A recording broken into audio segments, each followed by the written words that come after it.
যেমন কোনো পাবেন না বরজামাই দিকে না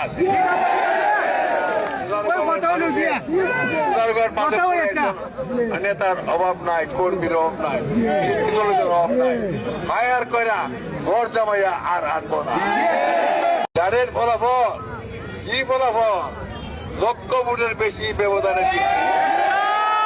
লক্ষ ভোটের ব্যবধানে।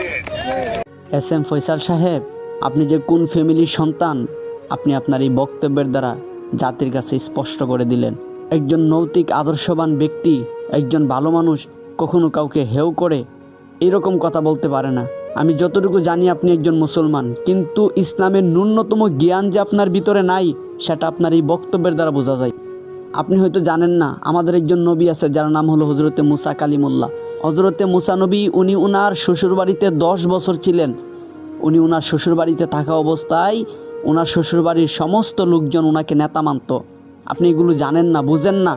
তাহিরি হুজুর ইসলামপন্থী মানুষ, আমাদের পূর্বসূরি নবী রাসূলগণ এগুলো করে গিয়েছেন। নিজের জন্মভূমি ছেড়ে অন্য জায়গায় গিয়ে ইসলামের খেদমত করেছেন। তাহিরি হুজুর সেই দ্বারাকে রক্ষা করার জন্য নিজের আসন ছেড়ে, নিজের মাতৃভূমি ছেড়ে আমাদের হবিগঞ্জ 4 চুনারুঘাট মাধবপুরে নির্বাচন করতে গিয়েছিলেন। কিন্তু আফসোস, আপনি ওনাকে সম্মান করতে পারলেন না। পুরো জাতি দেখেছে, পুরো 2 মাস উনি নির্বাচনের প্রচারে উনি কখনোই আপনাকে অ্যাটাক করে কোনো কথা বলে নাই। কিন্তু আপনি একজন মেহমানের যে সম্মান, সেই ন্যূনতম সম্মানটাও আপনি দিতে জানলেন না। নির্বাচনে ফাঁস করলেন অবৈধভাবে। প্রায় 40টার উপরে সেন্টারে আপনি রেজাল্ট দেন নাই। আপনি পুরো প্রশাসনকে, আইনকে আপনি কিনে নিয়েছেন। আপনি অবৈধভাবে ফাঁস করেছেন, আপনি ক্ষমতার বলে ফাঁস করেছেন। তাহিরি হুজুর, আপনি ফাঁস করার পর ব্যক্তিগতভাবে আপনাকে কোনো অ্যাটাক করে কথা বলে নাই, কিন্তু আপনি হেয় প্রতিপন্ন করে ওনাকে কথা বলেছেন। মনে রাখবেন, আপনার এই ক্ষমতা চিরস্থায়ী নয়। এস এম ফয়সাল সাহেব, আপনি ক্ষমতার বলে এমপি হয়েছেন ঠিকই, হয়তো আপনার চোখ অন্ধ, আপনি দেখতে পাচ্ছেন না। হয়তো আপনার কান বখিল, আপনি শুনতে পাচ্ছেন না।